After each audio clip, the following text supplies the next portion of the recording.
Welcome to Success Blueprint for JEE and NEET. Join the class 12th Physics. Study at your own pace and save your time and energy. Please like and subscribe for more educational videos. परिचय। देखो दीपक, मेरे पास क्या है?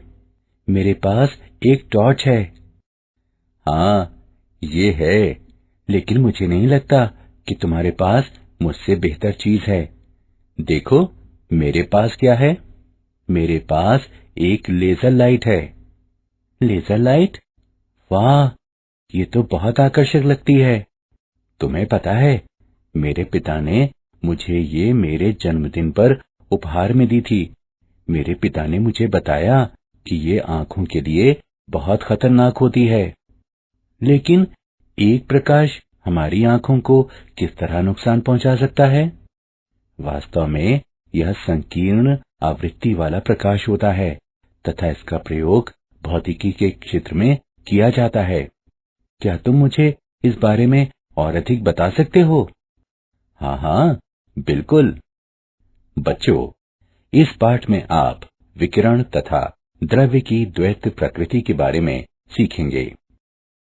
उद्देश्य: इस पाठ के अंत में आप निम्न करने में सक्षम हो जाएंगे: इलेक्ट्रॉन उत्सर्जन का वर्णन करना, प्रकाश वैद्युत प्रभाव का वर्णन करना, प्रकाश के तरंग सिद्धांत पर चर्चा करना, आइंस्टीन के प्रकाश वैद्युत समीकरण को स्पष्ट करना, फोटॉन की ऊर्जा ज्ञात करना, प्रकाश की कणीय प्रकृति का वर्णन करना, द्रव्य की तरंग प्रकृति का वर्णन करना, हेजनबर्ग के सिद्धांत का उल्लेख करना, डेविसन तथा जर्मर के प्रयोग का वर्णन करना।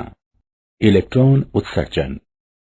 धातुएं कहलाने वाले कुछ ठोसों में बाहरी कक्षाओं में इलेक्ट्रॉन अपने मातृ परमाणु से इतनी शिथिलता पूर्वक बंधे होते हैं कि वे एक परमाणु से अन्य परमाणु में आसानी से जा सकते हैं और ठोस में विचरण कर सकते हैं।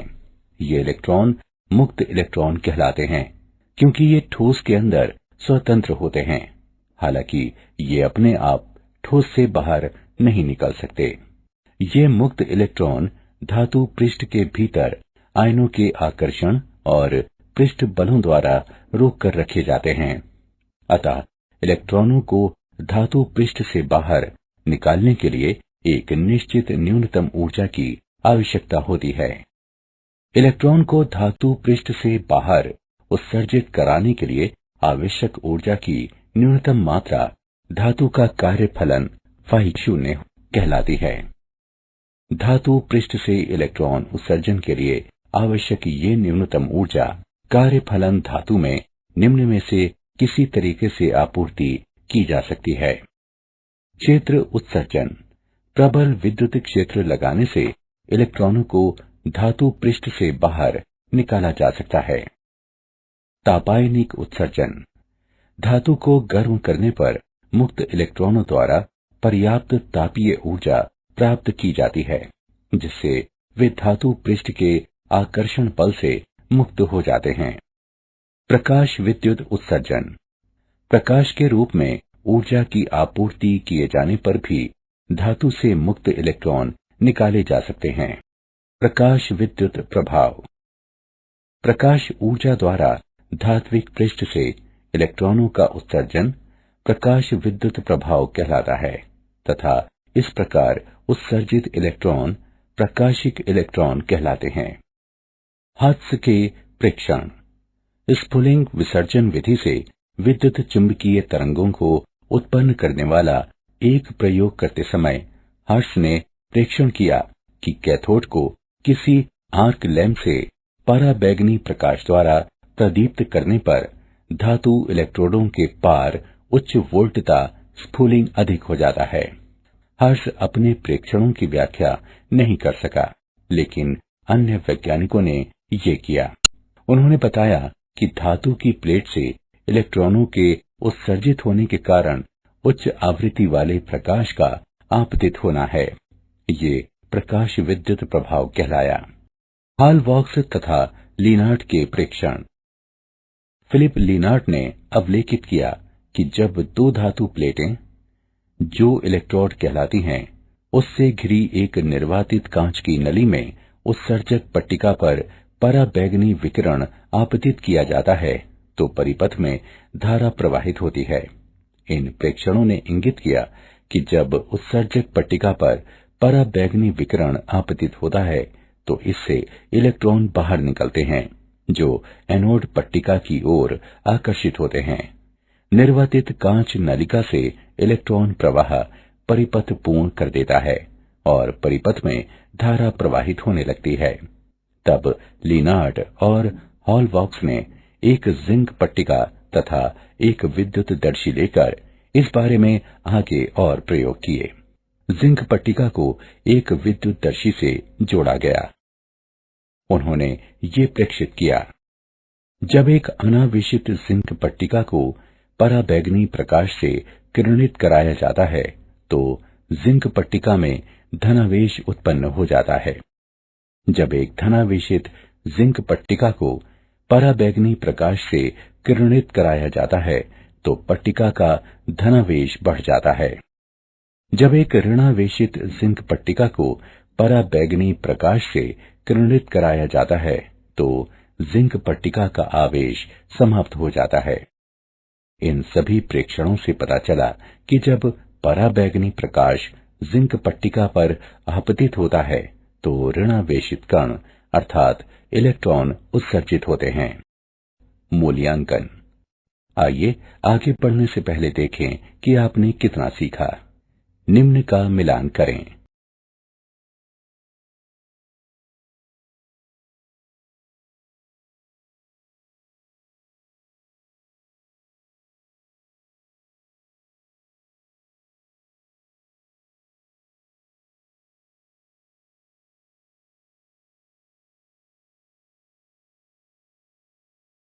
प्रकाश विद्युत प्रभाव का प्रायोगिक अध्ययन। उपकरण एवं परिपथ। नली में दो इलेक्ट्रोड P और Q हैं तथा पाश में क्वार्ट्ज गवाक्ष है, जिससे प्रयोग के समय पराबैंगनी किरणें पार हो जाती हैं। गवाक्ष के सामने विकिरण का एक स्रोत इस तरह उपयुक्त रूप में रखा गया है कि विकिरण Q पर आपतित होता है। P और Q शून्य केंद्र के साथ एक वोल्ट मीटर से जुड़े हैं। आवश्यक वोल्टता प्रदान करने के लिए हम एक उच्च वोल्टता वाली बैटरी B को विभव विभाजक व्यवस्था Mn पर कुंजी K के साथ संयोजित करते हैं। प्रकाश विद्युत धारा पर प्रकाश की तीव्रता का प्रभाव। प्रति सेकंड उत्सर्जित प्रकाशिक इलेक्ट्रॉन आपतित विकिरण की तीव्रता के अनुक्रमानुपाती होते हैं। प्रकाश विद्युत धारा पर विभव का प्रभाव। वक्र A आपतित विकिरण की निम्न तीव्रता के लिए और वक्र B आपतित विकिरण की उच्च तीव्रता के लिए है। विभव में वृद्धि के साथ फोटो विद्युतीय धारा में भी बढ़ोतरी होती है। नियत विभव के लिए धारा महत्तम यानी उच्चिष्ट होती है। विभव में वृद्धि के बाद भी धारा में वृद्धि नहीं होती है और ये संतृप्त धारा कहलाता है। माना कि P विभव अब शून्य है। इस चरण में कुछ ऐसे इलेक्ट्रॉनों के कारण अल्प धारा प्रेक्षित की जाती है जो उत्सर्जन के पर्याप्त उच्च वेग के कारण P तक पहुंचते हैं। यद्यपि P पर कोई धनात्मक त्वरक वोल्टता नहीं होती। अब चल संपर्क L को N की ओर खिसकाते हुए P को ऋणात्मक करते हैं। धारा तेजी से गिरती है और V शून्य विभव के नियतमान पर धारा शून्य हो जाती है तथा प्रकाश विद्युत उत्सर्जन पूर्णतया रुक जाता है। ये वोल्टता V शून्य निरोधी विभव कहलाती है। प्रकाश विद्युत धारा शून्य होती है जब निरोधी विभव अधिकांश ऊर्जित प्रकाशिक इलेक्ट्रॉनों को अधिकतम गतिज ऊर्जा के अधिकतम के साथ प्रतिकर्षित करने के लिए इस प्रकार पर्याप्त होता है कि अधिकतम बराबर EV शून्य। निरोधी विभव पर आपतित विकिरण की आवृत्ति का प्रभाव। प्रकाश विद्युत धारा आवृत्ति में परिवर्तन से अप्रभावित रहती है, जबकि निरोधी विभव आपतित प्रकाश की आवृत्ति में बढ़ोतरी होने के साथ बढ़ जाता है। यदि हम आपतित प्रकाश की आवृत्ति के सापेक्ष निरोधी विभव V0 के लिए एक ग्राफ अंकित करें तो ये एक सीधी रेखा के रूप में प्राप्त होता है। यदि आवृत्ति निरंतर घटती रहे तो एक निश्चित आवृत्ति पर निरोधी विभव 0 हो जाता है। ये आवृत्ति देहली आवृत्ति कहलाती है। अतः देहली आवृत्ति आपतित प्रकाश की वो न्यूनतम आवृत्ति है जिस पर निरोधी विभव या उत्सर्जित इलेक्ट्रॉनों की अधिकतम गतिज ऊर्जा 0 हो जाती है। यदि आपतित प्रकाश की आवृत्ति देहली आवृत्ति से कम हो जाए तो प्रकाश विद्युत प्रभाव उत्पन्न नहीं होता है। प्रकाश विद्युत प्रभाव तथा प्रकाश का तरंग सिद्धांत। तरंग सिद्धांत के अनुसार प्रकाशिक इलेक्ट्रॉनों की गतिज ऊर्जा आपतित प्रकाश की तीव्रता पर ही निर्भर होनी चाहिए, लेकिन प्रायोगिक प्रेक्षणों के अनुसार प्रकाशिक इलेक्ट्रॉनों की गतिज ऊर्जा आपतित प्रकाश की तीव्रता पर निर्भर नहीं होती। तरंग सिद्धांत के अनुसार किसी भी आवृत्ति का प्रकाश की पर्याप्त तीव्रता होने पर धात्विक पृष्ठ से इलेक्ट्रॉन उत्सर्जित कर सकता है, लेकिन प्रायोगिक प्रेक्षणों के अनुसार देहली आवृत्ति से कम आवृत्ति का प्रकाश इलेक्ट्रॉनों को उत्सर्जित नहीं करा सकता, आपतित प्रकाश की आवृत्ति चाहे जो भी हो। तरंग सिद्धांत के अनुसार प्रकाश तरंगों द्वारा स्थानांतरित ऊर्जा किसी विशेष इलेक्ट्रॉन में नहीं जाती, बल्कि ये एक समान वितरित होती है, जिससे इलेक्ट्रॉनों के उत्सर्जन में कुछ समय लगता है। लेकिन प्रायोगिक प्रेक्षणों के अनुसार धातु पर प्रकाश के आपतित होने के पश्चात इलेक्ट्रॉनों का उत्सर्जन तत्क्षण ही होता है, प्रकाश की तीव्रता चाहे जो भी हो। आइंस्टीन का प्रकाश विद्युत समीकरण विकिरण का ऊर्जा क्वांटम। प्रकाश ऊर्जा के छोटे बंडलों के रूप में प्रसारित होता है जो क्वांटा या फोटॉन कहलाते हैं। प्रत्येक फोटॉन की ऊर्जा h न्यू होती है, जहां न्यू प्रकाश की आवृत्ति तथा h प्लांक का स्थिरांक है। h का मान 6.62 गुणे 10 की घात -34 जूल सेकेंड होता है। यदि इलेक्ट्रॉन फोटॉन से उससे अधिक मात्रा में ऊर्जा अवशोषित करता है, जितनी ऊर्जा धातु के पृष्ठ से बाहर निकल जाने के लिए आवश्यक होती है फाई 0, तो इलेक्ट्रॉन अधिकतम गतिज ऊर्जा से उत्सर्जित होता है। K अधिकतम बराबर h न्यू माइनस फाई 0। ये समीकरण आइंस्टीन का प्रकाश विद्युत समीकरण कहलाता है। महत्वपूर्ण बिंदु, धातु के पृष्ठ से इलेक्ट्रॉन के उत्सर्जन के लिए h न्यू फाई 0 से अधिक है। ये दर्शाता है कि कार्यफलन फाई 0 जितना अधिक होगा, इलेक्ट्रॉन उत्सर्जित करने के लिए आवश्यक देहली आवृत्ति भी उतनी ही अधिक होगी।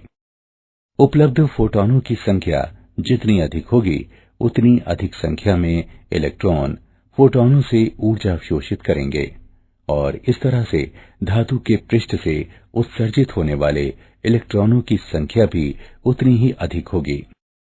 हम जानते हैं कि K अधिकतम बराबर eV0 और K अधिकतम बराबर h न्यू माइनस फाई 0।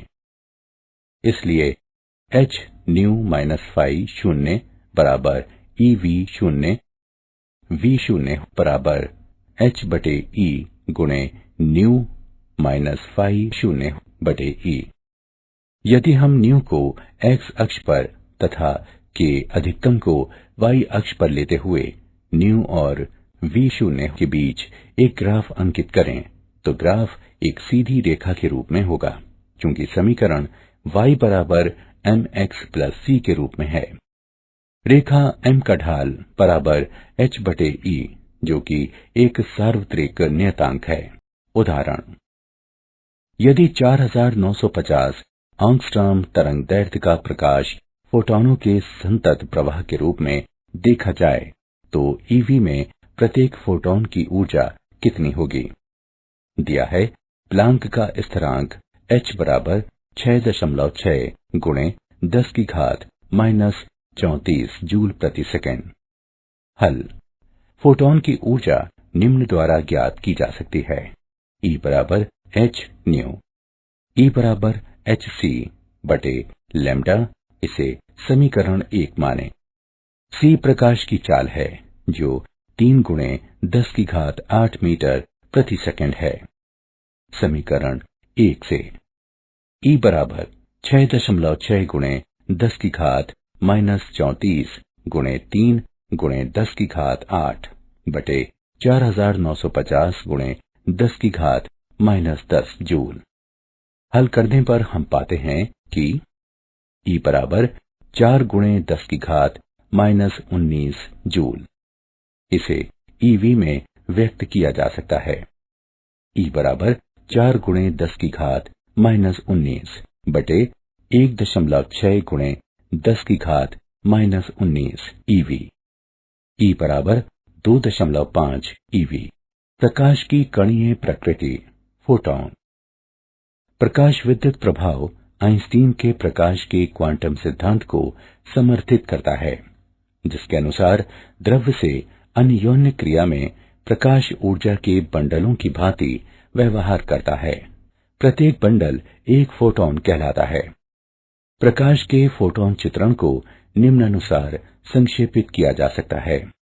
जब विकिरण द्रव्य से अन्योन्य क्रिया करता है तो ये इस प्रकार व्यवहार करता है जैसे कि ये फोटॉन कहलाने वाले कणों से बना हुआ हो। न्यू आवृत्ति तथा लैम्डा तरंगदैर्घ्य वाले प्रत्येक फोटॉन की ऊर्जा E बराबर h न्यू बराबर h c बटे लैम्डा।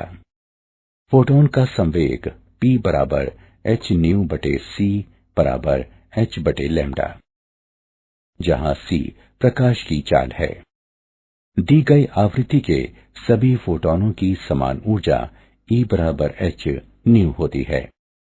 फोटॉन वैद्युतिक रूप से उदासीन होते हैं, इसलिए वे विद्युत तथा चुंबकीय क्षेत्रों द्वारा विक्षेपित नहीं होते।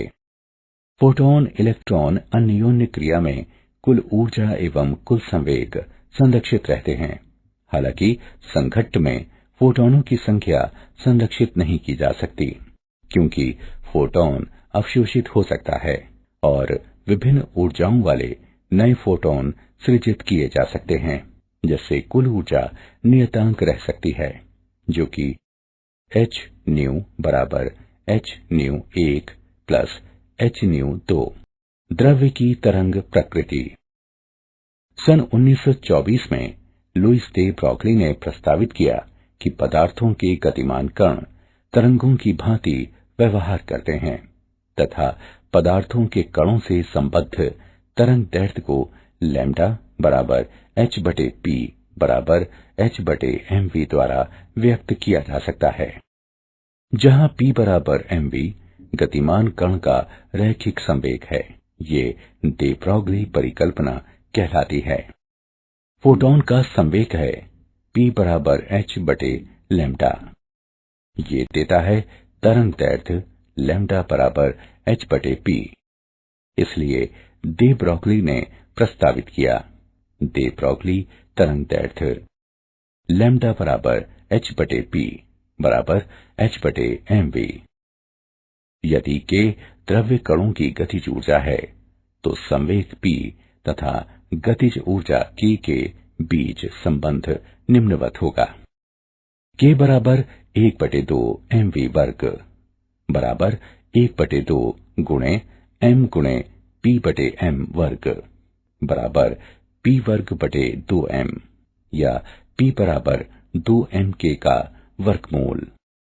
अतः दे ब्रॉगली तरंग दैर्घ्य लैम्डा बराबर h बटे 2mk का वर्गमूल, ये समीकरण 1 है। यदि v वोल्ट इलेक्ट्रॉन का त्वरक विभव है तो k बराबर ev। समीकरण 1 से लैम्डा बराबर h बटे वर्गमूल 2mev।